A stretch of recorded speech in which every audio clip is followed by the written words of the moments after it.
Bom, vou fazer um improviso que o Chapolin pediu aí sobre pequenas coisas.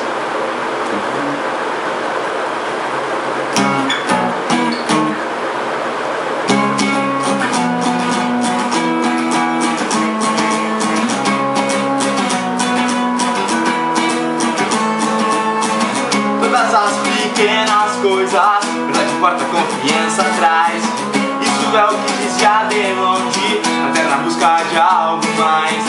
Se você procura algo grande, é melhor parar de procurar, porque mais pra frente você vai se decepcionar.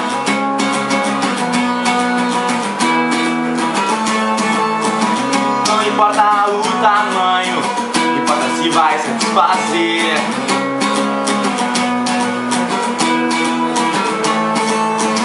Pode ser um jamaicano e até um japonês.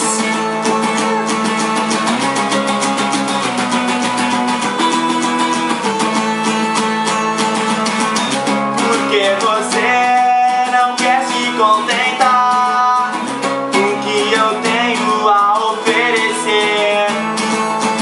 Porque você só quer o luxo e lá você não quer sair, lá você quer morrer.